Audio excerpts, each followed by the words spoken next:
सामान्य जीव कुसंगाने बिघडल नवल नाही. महाराज म्हणले साधू सुद्धा बिघडू शकतो. म्हणून काही लोक म्हणतात हे महाराज लोक असे बिघडल्यावर कोण करायचे. त्याचं उत्तर हे आहे. माझं बोलणं लक्षात ठेवा. काही होतं ना, काही लोक म्हणतात हे महाराज लोक आहो याच्या पाया पडतो आपण, हे असे बिघडल्यावर कोण करायचे. माझ्या आणि तुमच्या ध्यानात येईन गाव बरोबर. हे असे बिघडल्यावर कोण करायला. कुसंगी नाडला साधू जाईल. कुसंगानं साधू सुद्धा बिघडतो. बरं हे आताच्या महाराजाचं उदाहरण आहे म्हणून लिहिलं का, हे पूर्वीच आहे. याला पंचतंत्रात उदाहरण आलेले. असंग संग दोषेन साधो यांती विक्रियाम दुर्योधन प्रसंगेन भीष्मगो हरणीगता. भीष्माचार्यासारखे भगवत भक्त, भीष्माचार्यासारखे इच्छामरणी, भीष्माचार्यासारखे धनुर्धारी, त्यांना सुद्धा एक दिवस गाय चोरायची इच्छा झाली आणि ते विराटाच्या घरी गाय चोरण्यासाठी गेले. हे मोठ्याचं सांगतोय मी तुम्हाला. हे आता छाट झूट हे काय धरू नका तुम्ही. इच्छा मरणी होते. भीष्माचार्य काय साधे होते. अरे पांडवासहित देवाला उपदेश करण्याचा अधिकार होता. भीष्म पितामहाचं सोपी गोष्ट आहे. प्रमाण सांगतो ऐका. पैसता चोरा पाशी तैशीच होय बुद्धी देखताची चिंधी म्हण. चोराजवळ बसलेले असाल ना, चिंधी उचलण्याची सुद्धा इच्छा होईल. एखाद्या माणसाकडून अचानक अनपेक्षित घटना घडते. पुन्हा एकदा वाक्य ऐका. एखाद्या सज्जन माणसाकडून अनपेक्षित अचानक एखादी घटना घडते. मग लोकांची चर्चा होते. ते नाही हो असं करणार, पण कस काय झाला त्याच्या. समजावं कुठंतरी चुकीच्या माणसाच्या संगतीत आला, कुठंतरी चुकीच्या माणसाचा संग करला. तरुण मुलं भरपूर आहे, त्यांच्यासाठी मी एक बोलेल. वाईट माणसाच्या संगतीत राहण्यापेक्षा एकटं राहणं परवडलं. एकटं एखाद्या म्हणू द्या एकल खुराया, काही प्रॉब्लेम नाही. वाईटाच्या संगतीत राहण्यापेक्षा एकटं राहणं परवडलं. संग मत करो राजा का पता नहीं कब रुला दे, संग करो संतन का पता नहीं कब हरी से मिला दे. संगती करावी संत सज्जनाची, संगती करावी. कधी असं म्हणलं ते गोड वाटलं पाहिजे. संगती करावे सदा सज्जनाचे, दुष्ट दुर्जनाची सावली नसावी. महाराज म्हणले विंचवाच्यात फक्त नागीत विष असतं. लक्ष द्या, आठवायला लागलं, छान ऐका. विंचवाच्या फक्त नागीत विष असतं, दुर्जनाच्या सगळ्या अंगात विष असतं. तैसा दुर्जन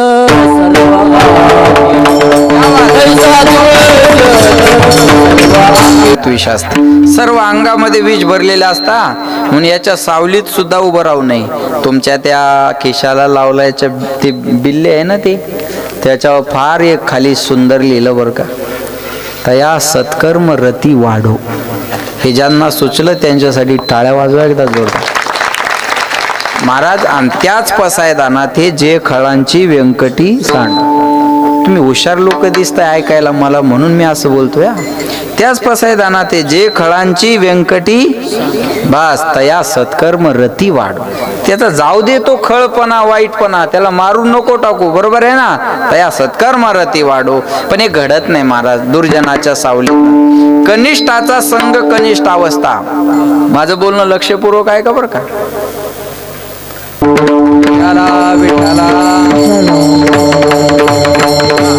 लक्ष द्या माझ्या. काय नाही काय नाही एवढं काय नाही, नॉर्मल आहे ते. लक्ष द्या माझ्याकडे. महाराज म्हणले भीष्म पितामहासारखे त्यांना सुद्धा गाय चोरण्याची इच्छा झाली. कशामुळं.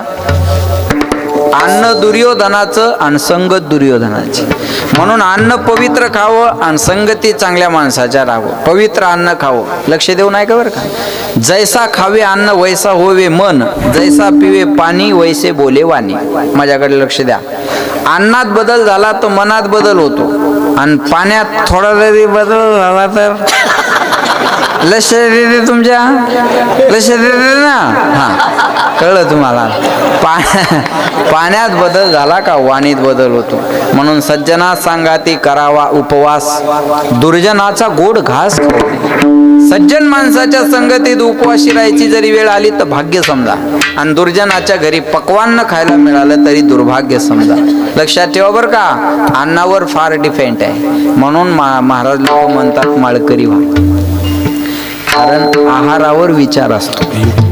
पुन्हा एकदा आहे का, आहारावर विचार असतो. जसं अन्न खाल्लं तसा विचार होईल, जसा विचार झाला तसा आचार घडेल, आणि जसा आचार घडला तसं जीवन घडेल. अन्न दूषित खाल मन दूषित होईल, मन दूषित झालं विचार दूषित होतील, विचार दूषित झाला आचार दूषित घडेल, आणि आचार दूषित झाला का जीवन उद्ध्वस्त व्हायला वेळ लागत नाही. लक्षात ठेवा. मग फार महत्वाचं आहे. कनिष्ठाचा संघ कनिष्ठ अवस्था, मध्यमाची संगत मध्यम अवस्था. कळलं महाराज आम्हाला संगत महत्वाची आहे. मग कुणाच्या संगतीत आल्यानंतर मानवी जीवनाचं कल्याण आहे. बघा, कुणाच्या संगतीत गेल्यावर सुख मिळणार आहे आणि आपण कुणाच्या संगतीत जातो. म्हणजे कोणतं औषध घेतल्यावर रोग बरा होणार आहे ना आपण कोणतं घेतो. आता मेडिकल पूर्ण औषधानं भरलेलं आहे, आणि जा मेडिकलवर म्हणा मला गोळ्या द्या. काय म्हणा, मेडिकल कशाचं आहे बोला, औषध गोळ्याचं आहे बरोबर. आणि जा मेडिकलवर आणि म्हणा मला गोळ्या द्या. तो काय म्हणतो, चिठ्ठी आणा. अहो गोळ्या चिठ्ठी काय करायची, तुमचं मेडिकल सगळं भरलेलं आहे गोळ्या औषधानं, चिठ्ठी काय करायची. तो म्हणतो पागल आहे का हो तुम्ही. अहो माझ्याकडं तर गोडाऊन भरलेलं आहे, पण तुम्हाला काय रोग झाला ते लिहून आणा, का रोग झाला लिहून आणाय तुम्हाला, असं बी बरोबर. तुम्हाला काय रोग झाला ते लिहून आणा, मी त्या देतो गोळ्या. तशा गोळ्या देतात नाही चालणे का इथून, बरोबर. कळलं तुम्हाला. तसं कोणतं औषध घेतल्यावर रोग बरा होणार आहे आणि आपण कोणतं घेतो. सोपं सोपं आहे. कोणतं औषध घेतल्यावर रोग बरा होणार, कुणाच्या संगतीत गेल्यानंतर सुख मिळणार आणि आपण कुणाच्या संगतीत जातो. आपण आता कुणा संगतीत जाऊ शकतो आहे का. जगाच्या पाठीवर 4 जोड्या संगतीच्या आहेत.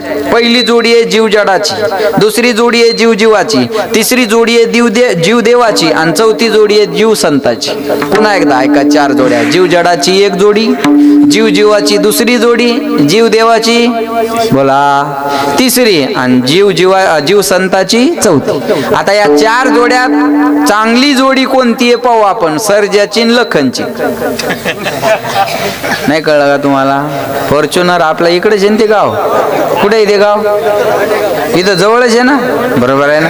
याच्यात कोणती जोडी चांगली आहे आपण पाहू ना. आता तसं आता स्पर्धेत अनेक उतरले, पण पाहू आपण आता याच्यातली जोडी कोणती चांगली आहे, कोणत्या जोडीकडे गेल्यानंतर आपलं कल्याण होणार आहे. पहिली जोडी घ्या जीवाची आणि जडाची. आता जड म्हणजे काय विक्रम महाराज कळलं पाहिजे. जड म्हणजे अचेतन, ज्याच्यामध्ये चेतना नाही ते झालं जड. हा माईक जड आहे, हलवलं तर हलतो, नाही तर स्वतःहून कुठं जातो का. मग याच्यात चेतना नाही. या माईक मध्ये जशी चेतना नाही, तसं ज्या संसाराचा संग आपण करतो ना, त्या संसारात सुद्धा चेतना नाही.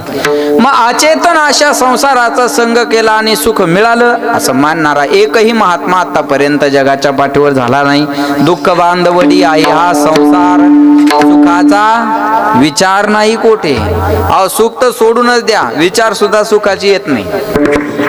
भगवंताने याला जाणकार लोकांसाठी बोलतो. भगवंताने भगवद्गीतेमध्ये संसाराला बोर्ड लावलेला आहे. दुःख आलंय यम शाश्वत, याच्यामध्ये शाश्वत दुःख भरलेलं आहे. दुःख आलंय म्हणजे दुःखाचं भांडार, औषधालय म्हणजे औषधीचं भांडार, ग्रंथालय म्हणजे ग्रंथाचं भांडार, देवालय म्हणजे देवाचं भांडार, विद्यालय म्हणजे विद्येचं, तसं दुःखालय म्हणजे दुःखाचं भांडार. महाराज म्हणले बाजार भरला या संसारा, संसार नगरी दुःखाचा बाजारा. प्रत्येक गावचा ठरलेला बाजार असतो आणि तिथं ते प्रामुख्यानं मिळतं, बरोबर आहे ना. माळेगावला गेले तुम्ही तर घोड्याचा बाजार चांगला. लोक म्हणतात घोडा आणायचं का, माळेगावला जा. माळेगावच्या यात्रेत घोड्याचा बाजार चांगला. तर सगळेचे पण फेमस काय, सारंगखेडा तिकडं, त्या नंदुरबारकडं कशाचा बाजार, घोड्याच्या बाजाराला ते प्रसिद्ध आहे. काही ठिकाणी बैल बाजार प्रसिद्ध असतो. माणूस म्हणतात बैल आणायचा का, तिथं जावं, जरसं लांब पडन पण बैल म्हणजे बैल, बरोबर आहे ना. तसं बैल आणाय गावाच्या बाहेर जायचं कामच नाही. हे पाहता तुम्ही काही विचार कराल त्याला मग नाईलाज आहे. पाहता मग मी मग चांगलंच बोलायला लागलो, बरोबर आहे का नाही. महाराज म्हणले इथं जावं, तिथं बैल बाजार फेमस आहे. तसं मृत्यू लोकात आले की कोणता बाजार आहे, दुःखाचा बाजार. प्रत्येकाचं दुःख वेगळं असेल पण दुःख आहे. प्रत्येकाचं दुःख वेगळं वेगळं आहे ना. आता मग दुःख नाही का, आवाज कमी झाला की मल दुःख, वाढलं की शिट्टी मारतंय माईकवाल्याला दुःख. इथल्या इथं घ्या, लय लांब जाण्याची काही गरज नाही. कोण सुखी दिसते. दुःखाला यमशाश, विचार सुद्धा सुखाचे नाही व सुख तर लांब राहील. जागेपणी तर कोणाला संसार सुख देत नाही, पण स्वप्नात सुद्धा संसाराकडून कोणी सुखाची अपेक्षा करायची नाही. उदाहरण सांगतो म्हणजे कळेल. एक मुलगा मुंबईला राहिलं होतं, लग्न ठरलं म्हणून गावाकडे आलं. लग्न झालं, बायकुल घेतलं, मुंबईला गेलं. पोरं आता भानगडीत पडत नाही. हम दो हमारे दो, पहिले दो जाने दो, गोइंग टू वृद्धाश्रम. बायकोला घेतलं, मुंबईला गेला. 10x10ची खोली केली आणि संसार रूम मध्ये थाटला. एक दिवाण, टीव्ही, फ्रीज, काय दोघांना जेवढ्या आवश्यक वस्तू लागतात तेवढ्या 10x10च्या खोलीत मांडल्या आणि 1 महिना सुरळीत संसार सुरू झाला. 1 महिना सुरळीत संसार झाला. एक दिवस दोघेही पती पत्नी पलंगावर झोपले. झोपल्यानंतर हा म्हणतो, का ग या 10x10च्या खोलीत एका पलंगावर आपण दोघं जण मोकळे झोपलो, पण आले की बिघडतं. बायको म्हणे, काय? तो म्हणे, आपल्याला मुलगा झाला तर झोपवावं कुठं. लग्न झाल्यानंतर अशा कल्पना करणं साहजिक आहे. तुमच्या इकडं मला माहिती नाही, आमच्या गावाकडे लग्न झालं की दुसऱ्या दिवशी नवरदेव नवरीला आंघोळ घालतात. त्याला हळद फेडायचा कार्यक्रम म्हणतात. बरोबर आहे का? तुम्ही ब्रह्मचारी आहेत का सगळे? अरे हो, नाही काहीतरी म्हणा ना. का तुमच्या ध्यानातच नाही त्या दिवसपासून काही? तुमची मेमरी डिलीटच झाली का? लग्न झालं की ब्लँक व्हायरसच नुसता. बरोबर आहे ना? लक्षात ठेवा. माया हो, तुम्हाला कळलं. हळद फेडायचा बायाच्या जास्त लक्षात राहतात बारीक गोष्टी अशा. ते हळद फेडायचा कार्यक्रम म्हणतात. बरोबर आहे माय? मग त्याची हळद झाली, ते फेडणं, ते आंघोळ चौकात घालतात ना ते, आणि एका बाजू बस होतात दोघाय. मग एखादी बाई घरात जाते आणि पाट्यावरचा का आणते. तुमच्या इकडे बेलणं असतं का? हां, असं थोडासा बदल असू. आमच्या इकडे वरवटा असतो. ते बेलणं म्हणजे कोण असतं माय? हाजी, नाव काय तुमचं? द्वारका आत्या? ते हां, आपल्या दोघांच बरं वाटायला जरा मला. हां, द्वारका माय. ते बेलणं म्हणजे कोण असतं? बाळ असतं. आता ऐका, त्या बेलण्याला असं धरायचं आणि बायकोन नवऱ्याकडे करायचं, धरा धरा मला पाण्याला जायचं. बरोबर आहे? नवऱ्यानं म्हणायचं, धर धर मला कापूस चोरायला जायचं. आपलं मला शेतात जायचं. चुकलं माझ्याकडून. हा, मला शेतात जायचं. बरं तारका माय. आणि पुन्हा लय असतं बरं, हागलं मुतलं असं असतं का नाही माऊलीवा? असं असतं का नाही? असतं का नाही? तुम्ही म्हणसाल एवढं तुम्हाला कसं काय माहित? मग झालंय म्हणून मला माहित. हे असं झाल्यावर मी आईला म्हणलं, हे कशासाठी असतं? आईनं सांगितलं, पुढं चालून तुमच्या जीवनात एखादा मुलगा मुलगी व्हावं, त्याच्यासाठी सजवलेलं एक स्वप्न किंवा केलेली पूर्वकल्पना. अशा कल्पना करणं साहजिक आहे का नाही? हो, पण साहजिक आहे ना. लहानपणी मग ते आपल्या इकडे कळतं ना, म्हणून बोलतो. लक्षात ठेवा. मग हे सजवलेलं स्वप्न आहे का नाही? तसं ते म्हणे, आपल्याला पोरग झालं तर झोपाव कुठं? बायको हुशार होती. ते म्हणे, या पलंगावर आपण त्याला जागा करू. ते करून पाहायला लागले बरं काय, जस काय खरंच पोरग झालं. आता माणसं निवडणुकीला उभे राहिलेले पहा, असे निवडून उभे राहिले, मतदान बी व्हायचं राहिलं बरं. आता ते सजवतात. वरच्या गल्लीतले 200, मामीन मामा त्याच्या गल्लीतले 200-400. वाण्याचा वाडा तर आपल्याला सोडून जातच नाही. आणि पाहुणे आपल्याला सोडून कुठे जाणार? आणि काय राहिलंय आता? आणि निस्ता गुलाल राहिला. अरे मतदानच राहिलं. बावळे अजून सजवतात का नाही माणसे? बरोबर आहे. अहो, ती लय मजा. त्या निवडणुकीच्या गप्पा ऐकाय पाहिजे तुम्ही. आमचा भाऊ उभा राहिला एकदा. त्याला म्हणलं, अरे नको या भानगडीत पडू. नाही म्हणे, लोक लय येत आपल्या मागं. अरे म्हणलं, लोक लय चंद्रे आहे, तू ऐक मग. बरोबर आहे ना? लगेच इकडून तिकडून आले 2-4 जण बसायचे. दादा, काय राहिलं नाही आता प्रचारात? मजाच राहिली नाही. निस्ता गुलाल फेकायचा राहिला पा अगोदर बा. काय निस्ता गुलाल फेकायचा राहिला, निस्ता गुलाल. मग त्याला अजून मोठेपणा यायचा. आणि सगळं बोलून झाल्यावर म्हणायचं, 500 पाव द्यावर. एक दोघं आहे, जरा अडचण आणायला एक दोघं, त्याला जरा करतो बरोबर. आणि पुन्हा उभं राहणार नसला का त्याला म्हणणार, तुम्ही उभे राहा. तुम्ही निवडून नाही आले तर आम्ही फाशी घेणार. काय म्हणतात माणसं?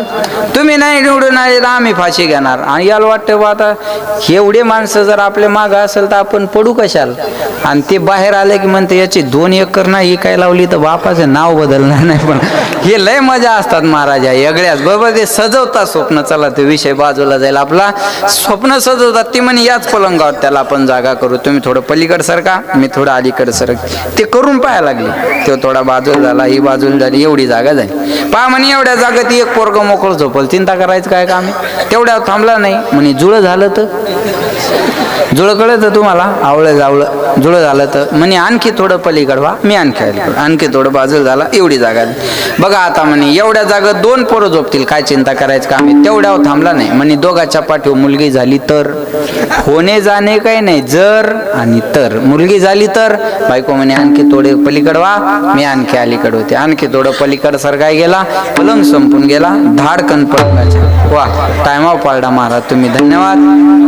पलंगाच्या खाली पडला, त्याला कमरेचं हाड मोडलं, त्याला दवाखान्यात आपण कीर्तन झाल्यावर नेऊ, आपल्याला पहिलाच उशीर झाला. हा, नाही तर मी माझ्या गाडीत त्याला जाता जाता घेऊन जातो. मला फक्त एवढं सांगा, पलंगावरून खाली पडून कमरेचं हाड मोडण्याचं जे दुःख त्याला केलं, ते झालेल्या पोरानं केलं का न झालेल्या? बोला ना. न झालेले जर कमरेचे हाड मोडतात, समजने वाले को इशारा काफी आहे. झालेले का टाळ घेऊन उभे राहणार आहेत का? पण तुमच्या गावातल्या लेकरासाठी जोरदार टाळ्या वाजवा. हे सगळे गावातली जन लेकर. वा, कौतुकाची गोष्ट आहे महाराज. सोपं आहे काय सांगा? जागेपणी तर नाही, स्वप्नातल्या मुलानं कंबरड मोडायचं दुःख पदरात पडलं म्हणून जडाचा संघ आपल्या फायद्याचा नाही. आता दुसरी जोडी घ्या, जीवानं जीवाचा संघ केल्यावर सुख मिळेल का? एक जीव दुसऱ्या जीवाच्या संगतीत गेला, जो संगतीत चालला तो दुःख घेऊन, आणि ज्याच्या संगतीत जायचं त्याच्याकरता अगोदर पासूनच दुःख आहे. एकादशीच्या घरी महाशिवरात्र जेवाय गेली, कोणाला पोटभर खायला मिळेल नाही कळलं, उघड्यापाशी रातभर चालू आहे हिवाळा, बरोबर आहे ना. पांघराय कोणाला भेटणार आहे? 2 दुःखी जीव एकत्र आले तर सुखाची चर्चा होणार नाही. जो देखे सो दुखिया बाबा, सुखिया कोई नहीं. राजा दुखिया, प्रजा दुखिया, दुखिया धन बैरागी. कोई तन दुखी, कोई मन दुखी, कोई धन बिन रहत उदास. थोडे थोडे सब दुखी, सुखी राम के दास. प्रत्येकाच्या जीवनात दुःख आहे, फक्त प्रत्येकाचं दुःख वेगळं वेगळं आहे, पण दुःख आहे ना. अहो, 2 दुःखी जीव एकत्र आले तर सुखाबद्दल बोलतील का? उदाहरण घ्या, तिखट अधिक तिखट इज इक्वल टू गोड. तिखट अधिक तिखट बरोबर गोड, डबल तिखट. गोड अधिक गोड बरोबर तिखट, डबल गोड.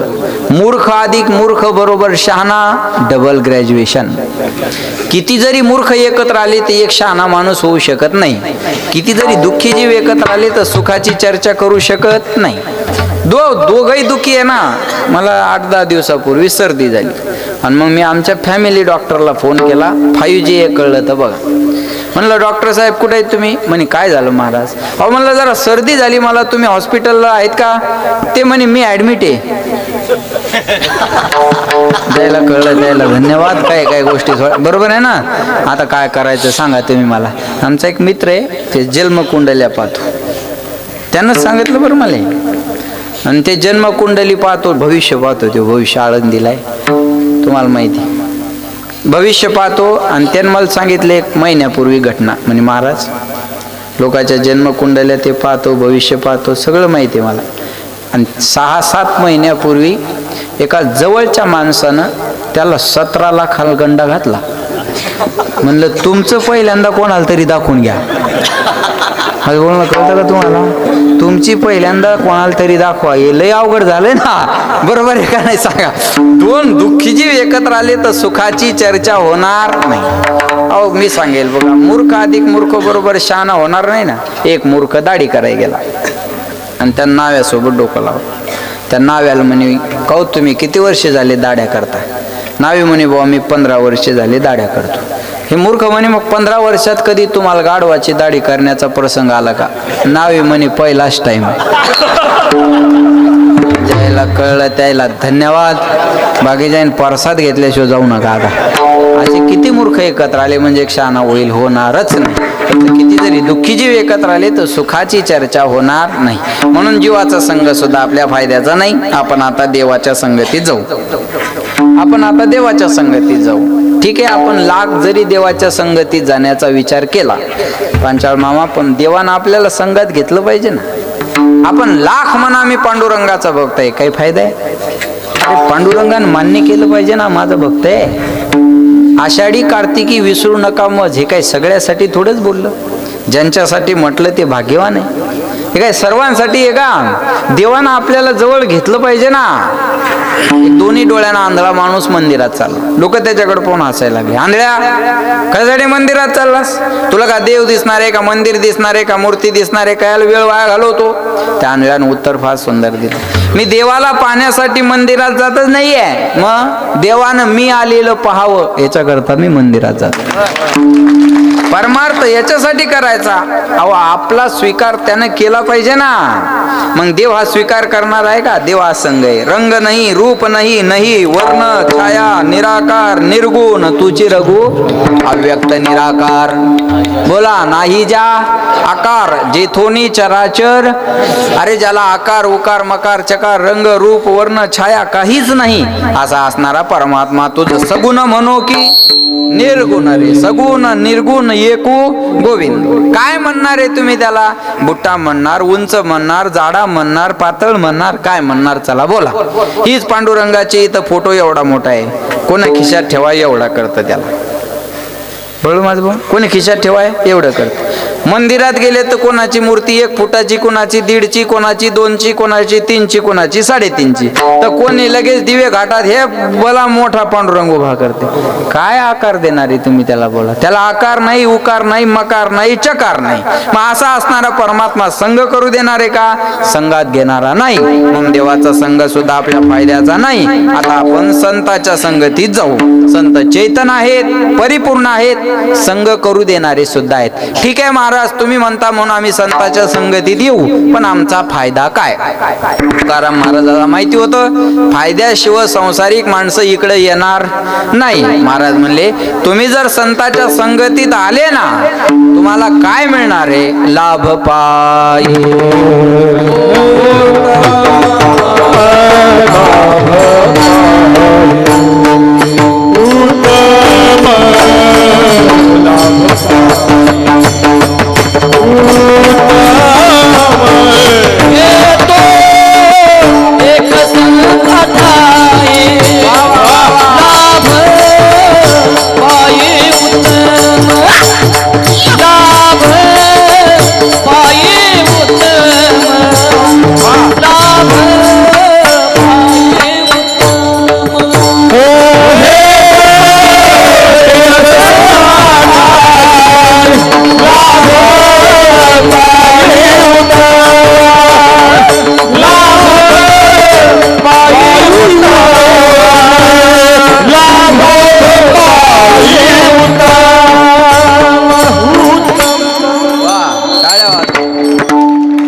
कमी टाइमात बरं का. शॉर्ट बट स्वीट हे तो एक संता ठाई लाभ पायी उत्तम.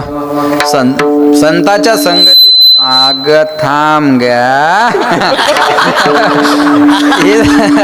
हे तो एक संता ठाई लाभ पायी उत्तम. संताच्या संगतीत आल्यानंतर तुम्हाला उत्तम प्रकारचा लाभ होणार आहे.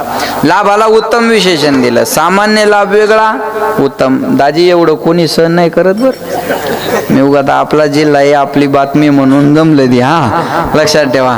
महाराज म्हणले संताच्या संगतीत आल्यानंतर तुम्हाला उत्तम प्रकारचा लाभ होणार आहे. लाभाला उत्तम विशेषण दिलं. सामान्य लाभ वेगळा, उत्तम लाभ वेगळा. आपण ज्याला लाभ म्हणतो या दोन्हीपेक्षा वेगळा.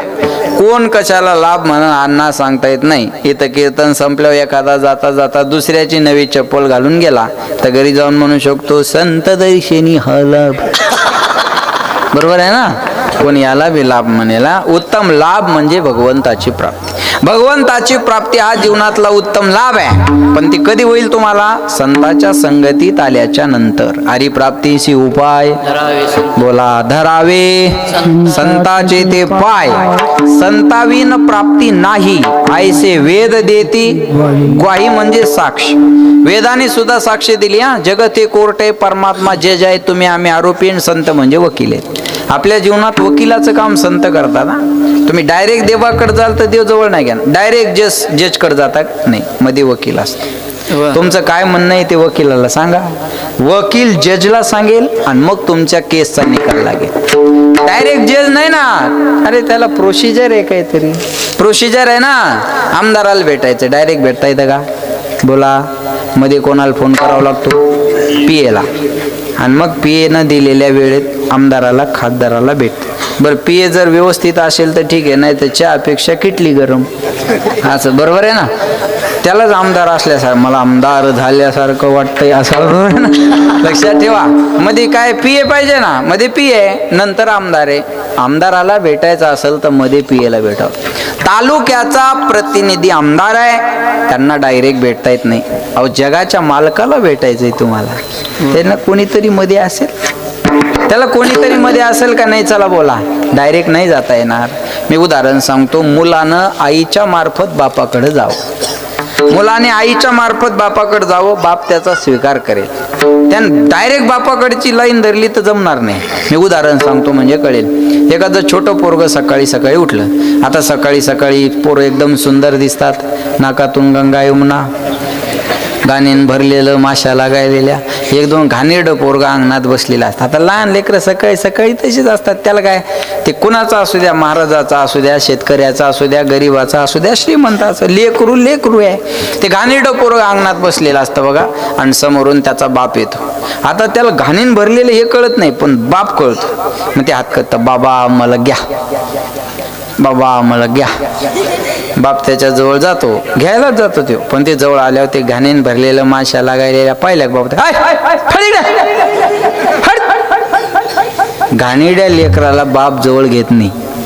जे जे बाप झाले त्याला याचा अनुभव आहे, जे नाही झाले त्यांना अपेक्षा सोडून द्या, बरोबर आहे ना. अहो आता ते राहिलं, पहिल्यानं असं म्हणायचे, अण्णा चांगली बायको मिळाय काय लागतं, नशीब. आता बायको मिळायलाच नशीब लागतं. एका पोराला म्हणलं तू लग्नासाठी पोरगी कशी पाहिजे, म्हणे फक्त जिवंत, बाकी अपेक्षाच राहिली नाही म्हणे महाराज आपली. आता शिकलेली पाहिजे ना, अशी पाहिजे तशी पाहिजे, काहीच राहिलं नाही म्हणे. पोरीच राहिल्या नाही ना, आता पोरीच राहिल्या नाही. घाणेरड्या लेकराला बाप जवळ घेत नाही, पण किती घाणेन भरलेलं लेकरू असू द्या, माय त्याला प्रेमानं तिला किळस येत नाही बरं त्याची. महाराज म्हणले ते मुक बैर अनरगळ कसं जरी असलं तर त्याला किळत अहो त्या माईचं दिवसभर काम करून हो द्या, दुपार हो द्या. मी घरात घडलेलं सांगेन तुम्हाला, कळेलच. आणि ते दिवसभराचं काम आटकून नेमकी जेवाय बसू द्या, आणि तिच्या ताटाजवळ पोरानं शी करू द्या. ती त्याला मारत नाही, मारत बी नाही, रागवत बी नाही. त्याला पोराला ते ताट लगेच बाजूला लोटती, आणि त्या लेकराला उचलती, त्याला पहिल्यांदा स्वच्छ करती, त्याला स्वच्छ केल्यानंतर ते शी नेऊन टाकते, नंतर जेवण करते. किती आहे ही मायच करते. माणसाच्या ताटाजवळ पोरांशी करू द्या, त्याचं तोंड पहा, अरे काय माय काय हे ते काय काय माय, कळलं तुम्हाला. आता या न बोलण्यात बरंच बोलणं आता, बरोबर आहे का नाही. बोल ते लेकरू ते मायनं सहन करावं, बरोबर आहे ना. शस्त्राव आज मोकळ्या मनानं चाललं, काय झालं मलाच कळलं आज. लक्षात ठेवा, विठाला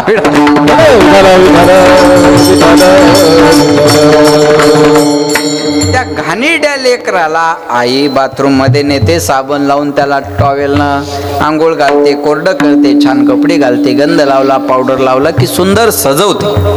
आता त्या सजण्याशी पोराला काही घेणं देणं नाही. शृंगारिले बाळ कौतुके, कौतुकानं तिला वाटतं तसं, तिला वाटतं माझं पोरग चांगलं दिसलं पाहिजे. पोराला घेणं नाही, त्याला उघडं ठेवा, त्याला कळतच नाही काही. त्याला काय कळतं लेकराला. मग ती त्याला लहान लेकराला ती सजवते, आणि सजून झालं तिचं तिलाच कौतुक असतं बरं का.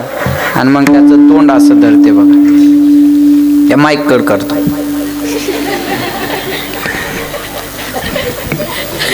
असं पाहते.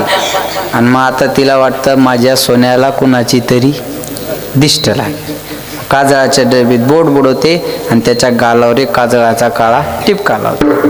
आता ते एकदम गोरं गोरं पोरग, आणि एकच बारीक काजळाचा टिपका, ते दूषण त्याच्यासाठी भूषण ठरतं. कळलं माझं बोल. टिपका लावलेला असतो दिष्ट होऊ नये म्हणून, पण टिपक्यामुळे त्या सुंदरतेत अजून भर पडतो. आणि मग ते सजलेलं पोरग अंगणात उभं राहतं. बापाचं काम आटोपलं, बाप घराच्या बाहेर निघला, बापाची सहज नजर पोराकडे जाते. बाप तर आश्चर्यचकितच, काय होतास तू, काय झालास, बरोबर आहे ना. काय होता काय झाला, बापाला मोह आवरत नाही. लेकरू कुणाचा असू द्या, दिसाय सुंदर असलं घ्यावं, गोड आहे ती पोरगी, ती मनस्वी छान, आणि ती टॅलेंट आहे, हुशार आहे, गोड लेकरू. मग मी तिला म्हणलं बाळा ते म्हणून दाखव म्हणला. लेकरू गोड असलं की काय, तुम्ही एसटीत बसा, एसटीत बसा, म्हातारं माणूस असू द्या आणि पुढच्या सीटवर गोंडच पोरगा असू द्या, म्हातारा असं करते बरोबर आहे ना. ते पोरग म्हणतो मम्मी बाबा आपले आपले आपले. लक्षात येतं का नाही सांगा. त्या एवढं गोंडस पोरग कोणाला घ्या वाटणार नाही. आता त्याच पोरग एवढं सुंदर दिसायला त्याला मुह आवरेल का. मग बाप पोराकडे बघून बोलतो सोन्या चल चल चल चल चल. पोरग म्हणते हट, अब हमें आपकी जरूरत नाही आहे, नाही येणार मी. मटकत म्हणतात ते, बरोबर आहे ना. बायांच्या भाषेत मटकायला लागलं, जात नाही ते, आता आकडूपणा करायला लागलं, जात नाही ते पोरग. आता माझं उदाहरण ऐका, लक्ष द्या. दृष्टांत संपला, सिद्धांत ऐका. त्याचं पोरग त्याच्याकडे पहिल्यांदा जात होतं, पण त्यानं घेतलं नाही. कशामुळं, घाणीनं भरलेलं होतं म्हणून. आता बाप अपेक्षा करतो यानं माझ्याकडे यावं, पण पोरग जात नाही. बाप अपेक्षा करतो यानं माझ्याकडे यावं, कशामुळं, आईच्या मार्फत सजून आलं म्हणून. कळलं, आईच्या मार्फत सजून आलं म्हणून पोरग जात नाही. तसं तुम्ही आम्ही देवाचेच लेकर आहोत. ममे अंशो जीव लोके जीवभूत सनातना मनशष्टा आणि इंद्रिया आणि प्रकृती स्थानी करशती. आपण देवाचेच लेकर आहोत, पण डायरेक्ट बापाकडे जाल तर आपण घाणीनं भरलेले आहोत. मग आपल्या बापाच्या पोटात असे माऊली घ्यावे लागतात. कळलं माझं बोललो तुम्हाला. आपल्या आईच्या मार्फत आपण जेव्हा सजून जाऊ, जेव्हा ज्ञानोबा रायासारखी, तुकोबा रायासारखी, मोतीराम महाराजासारखी, मारोतराव महाराजासारखी संत रूपी आई आपल्याला भक्तीचा मेकअप करेल आणि देवाच्या दारात पाठवेल, तेव्हा देव म्हणाल तुम्ही माझ्याकडे या. पण तेव्हा तुम्ही म्हणसाल देवा आता माऊली सोडून आम्हाला तुझी सुद्धा गरज नाही. तरी तिचे हाती संत कृपावंत, पाळी पंढरीनाथ लळा त्यांचा. तुका म्हणे तुम्ही निरविल्यावरी, मग मज हरी उपेक्षा. तुम्ही एकदा कुरवाळून पाठवलं ना, मग देवाकडे जायला मला भीती नाही. श्याम तेरे मिलने का सत्संग ही बहाना हे, राधे तेरे मिलने का सत्संग ही बहाना है. मथुरा में ढूंढा तुझे, प्रबल द्या, गोकुल में पाया है हो. मथुरा में ढूंढा तुझे, गोकुल में पाया है. वृंदावन की गलियों में मेरे श्याम का ठिकाना है. श्याम तेरे मिलने का सत्संग ही बहाना है. आ सूरज में ढूंढा तुझे, चंदा में पाया है हो. सूरज में ढूंढा तुझे, चंदा में पाया है. तारों की झिलमिल में मेरे श्याम का ठिकाना है. श्याम तेरे मिलने का सत्संग ही बहाना है. तेरे मिलने का सत्संग ही बहाना है. श्याम तेरे मिलने का सत्संग ही बहाना है. राधे तेरे मिलने का सत्संग ही बहाना है. बहाना म्हणजे मार्ग. संताची संगती बोला मनो मार्ग गती. आकळावा श्रीपती येणे पंथे. संत समागमे धरावी आवडी करावे तातडी प्रपंच. संत संग धरा तुम्ही हरी भजन करा, हरी भजन करा तुम्ही, हरी भजन करा. संत संग धरा, हरी भजन करा,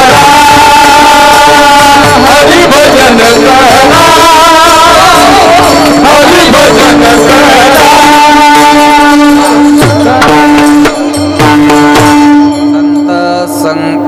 संत संग करा धरा तुम्ही हरी भजन करा. वा, संताच्या संगतीत या आणि भजन करा. माझं प्रमाण थोडं राहून गेलं. संत समागमे धरावी आवडी करावी तातडी प्रपंचाची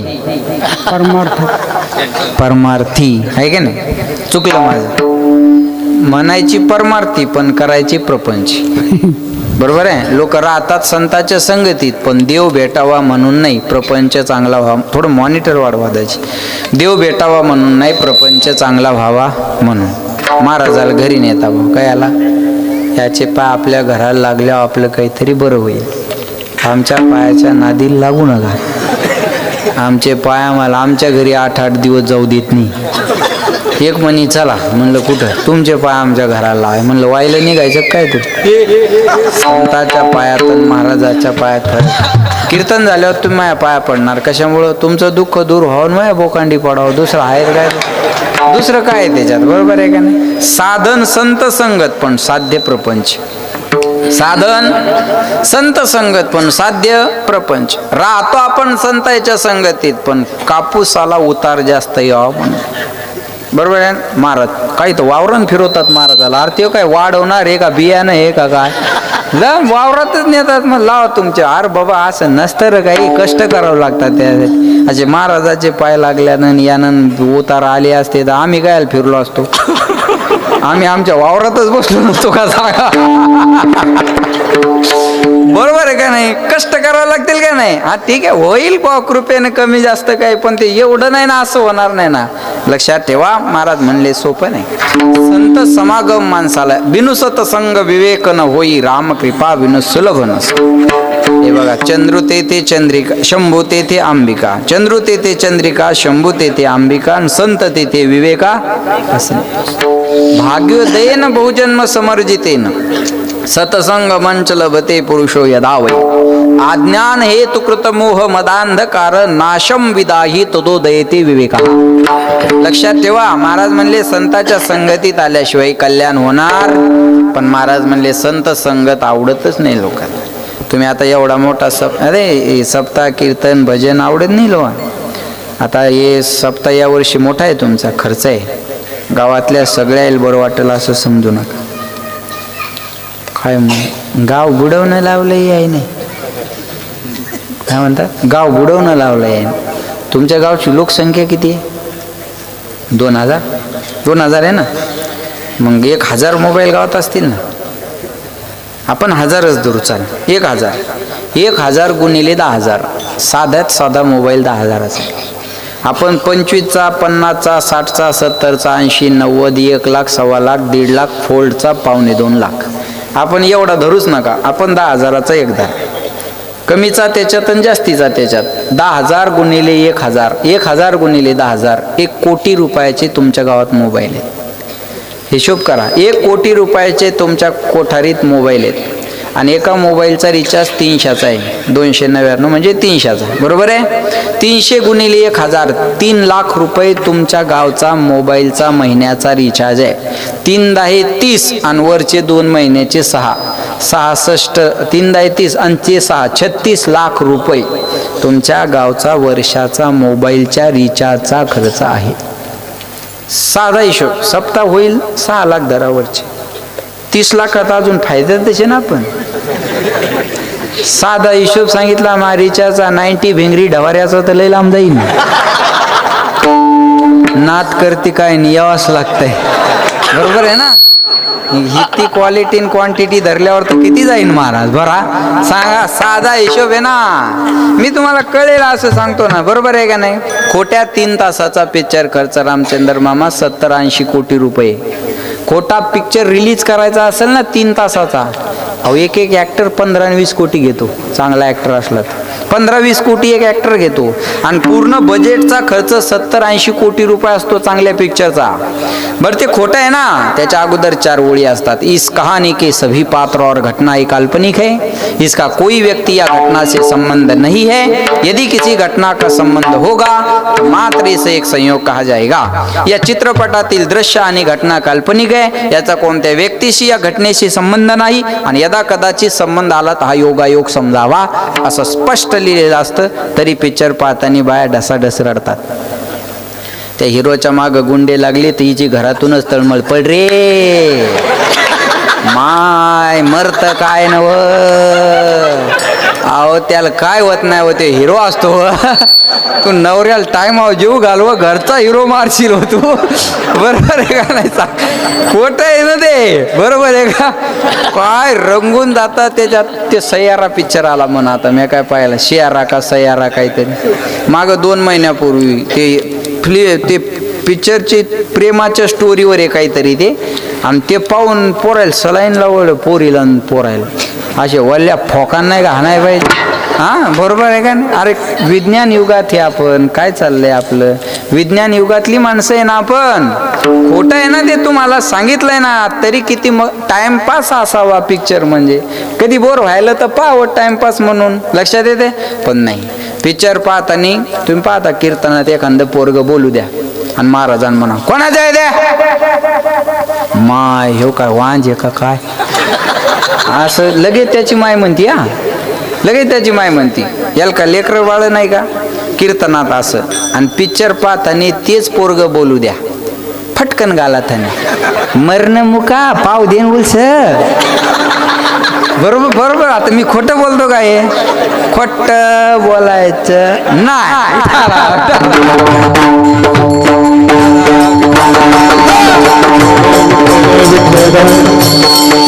खोट आहे काय सांग त्याला विरोध आहे आपला कधी केलाय कधी विरोध अरे ते खोटं असून पाहायचं तिकीट 500-700 रुपये हे खरं आहे तरी माणसालाही नको वाटतं मी म्हणतो चांगल्या कामाला नाही मदत करता आली करू नका पण चांगल्या कामाला विरोध करू नका चांगल्या कामाला विरोध करू नका भागीदार नका हो विरोधाचे लक्षात ठेवा चांगलं काम आहे ना त्याला विरोध केला आपण कधी चला क्रिकेटनं सामान्य माणसाच्या जीवनातला कुठला प्रश्न सुटला मला सांगा देशाचं नाव होतं तो भाग धरूयात आपण पण सामान्य माणसाच्या जीवनातला कोणता प्रॉब्लेम क्रिकेटनं सुटला कुठलाच नाही मग त्याला केला कधी विरोध माझा विरोध नाही माझा क्रिकेटला विरोध नाही मी तुमच्या समोर आणून देतो त्याला केला कधी आपण विरोध अरे मग येऊन जाऊन धार्मिक कार्यक्रमातच का विघ्न आणता ज्याला आवडत नाही त्याने येऊ नये ज्याला आवडत नाही त्याने घरी झोपा बरोबर आहे आपण जे आवडत नाही तिकडे जातो का तसं ज्याला भजन कीर्तन आवडत नाही त्याने इकडे येऊ नये नाही तर काही पहा असं पॉम्पलेट धरतात हर 8 दिवस झोपू देत नाहीत रे आता हे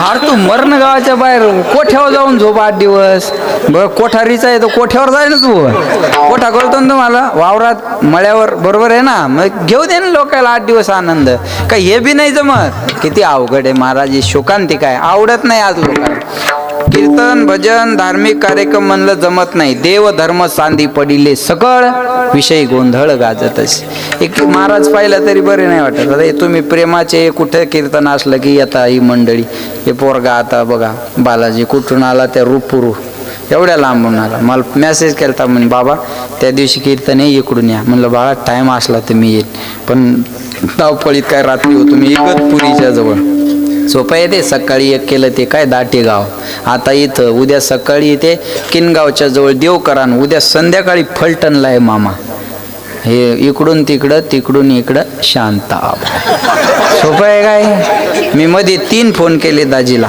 म्हणलं दाजी काही अडजेत होत असेल तर घ्यान कोणाची तरी जाय तुम्हालाच बोलून कोणाला सोपानरावला नाव करायला म्हणलं दाजी काय होत असेल ॲडजस्ट तर करावं लय धावपळ होती म्हणलं प्रवासाची नाशिकहून इकडं इथून पुन्हा फलटण लय पळापळी होती ते तर म्हणले मायच्या असं काही करू नका म्हटलं मला खेटरत हातात म्हणे लोक अहो म्हणलं तुम्ही परवानगी देत असले तर तसं करणार नाही म्हणा मी तसं काय करणार मापा म्हणे वाढून घ्या हो पण या तुम्ही आता तसे म्हणले होते तुम्ही ध्यानात ठेवा बरं का विठाला लक्षात ठेवा हे आवड आहे म्हणून आहे आवड आहे म्हणून बरोबर आहे का नाही आणि काही ना महाराज पाहू द्या तळपायाच्या मस्तकाला जाते एक मला म्हणे महाराज दिसता म्हणलं तुला पोत्राच दिसायला महाराज लोकायला का करायचे म्हणे इस्त्रीचे कपडे म्हणलं आणत्या घरातले गोदड्यान बांध माझ्या अंगाला कपडे बी महाराजांना चांगले घाल नाही धारणं आमचा ड्रायव्हर एकदा गाडीत हा भरू लागला हा भरणार म्हणे कोणाची गाडी आहे ड्रायव्हर म्हणे महाराजाची हा भरणार म्हणे गिरगावला आले तेव्हा तर इनोवा होती. ही फॉर्च्युनर केव्हा घेतली? ड्रायव्हर म्हणे ती इकली गेल्या वर्षी नवी घेतली. त्याला काय म्हणे लोकांच्या मुंड्या मुरगाळायच्या आणि गाड्या घ्यायच्या. अरे म्हणलं हलकटा तुझ्या दारात काही मागाय आलो का मी? आता रात्रंदिवस गाडीत फिरायचं, गाडी चांगली पाहिजे नाही का? अहो एवढं सोपं नाही. आम्ही घरात कमी आणि गाडीत जास्त आहे.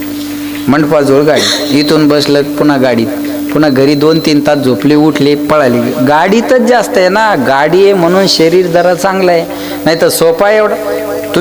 तुम्ही जर याच्याहून गाले ना परभणीला नाही तर नांदेडहून जाऊन आले की आता माणसं नांदेडाहून आले ना घरी, थैली फेकतील, चपला फेकतील. चहा कर बरा, तिच्यावर राग काढी. चहा कर बरं, ती म्हणते एवढं वाईट नांदेडहून आले नाही माय माय माय माय माय माय काय बरोबर आहे का नाही? आणि आता हे पाय इथं झोपायलो मी, जर का काट ही पोरगी इकडं फटका ना अजिबात संध्याकाळ उठू नको. अरे तुम्ही एवढ्या 50 किलोमीटरहून आले तर 2-2 तास झोपता. आम्ही 500 किलोमीटर प्रवास करून कीर्तनाला उभं राहतो. सोपी गोष्ट आहे मला? सोपी गोष्ट आहे बोला? माणूस पुण्याला जाऊन आला 2 दिवस बाहेर निघत नाही. हा ते पाटील बाहेर नाही आले, पुण्याहून आले ते, मग आताच राहतो आता. बरोबर आहे का नाही सांगा? म्हणजे सोपी गोष्ट आहे का? आम्ही तर नाश्त्यावरही पुण्याले महाराज. जोक नाही ना, अजिबात जोक नाही, लक्षात ठेवा. पण जमत नाही काही लोकाला कीर्तन भजन सप्ताह म्हणलं की जमत नाही. माझं एक म्हणणं आहे, तया सत्कर्म रती वाढून. पुन्हा एकदा त्या वाक्याची आठवण करून देतो. तुका म्हणे सत्य कर्मा व्हावे, घातले अभय नरका. पण सत्संगाचा लोकाला विसर पडला आता. विषयाच्या सुखामध्ये गुरफटले आणि संत संघाचा लोकांना विसर पडला. महाराज म्हणले आम्हाला देव कसा भेटेल? संत भेटणं अवघड आहे ना. संत भेटणं अवघड आहे, संत ओळखणं अवघड आहे. अहो चुकीच्या लोकाला संत म्हणतात लोक, ते चुकले की खऱ्या संताला बदनाम करतात. मग संत चुकत नाही, जो चुकतो तो संत नाही. आपल्या ओळखण्यात चूक होती. तुम्ही भुलता त्याला काय करणार आहे? एक बोलू तुम्हाला, चांगलं कीर्तन केलं की लगेच संत समजण्याचं काही कारण नाही. तुम्ही त्याला कीर्तनकार म्हणा, चांगली कथा केली कथाकार म्हणा. संताचा आणि कीर्तनकाराचा काय संबंध आहे? हे बघा, संत कीर्तनकार असू शकतात, पण कीर्तनकार संत असतीलच असं नाही. माझं वाक्य कळत असेल तर बघा. संत कीर्तनकार कथाकार असू शकतात किंवा असतात असं म्हणूयात आपण, पण कथाकार कीर्तनकार संत आहेत असं समजू नका. आपल्या ओळखण्यात चूक होते ना. बरं मी अजून एक सांगतो तुम्हाला. ज्ञानोबा रायापासून तुकोबा रायापर्यंत ही संताची मांदियाळी आपल्याकडे दिलेली आहे. नवीन संत कायला काढता तुम्ही? नवीन संत उखरून काढता कायला? अरे म्हणा ना ज्ञानोबा रायाला मी तुमचा दास. तुकोबा राय, माऊली, सावता बाबा, सेना नावी महाराज, सावता बाबा, नामदेव राय, अरे आहे ना संत आपल्याकडे एवढे. मग त्यांच्याकडे जा. महाराज संत भेटणं अवघड आहे. चौका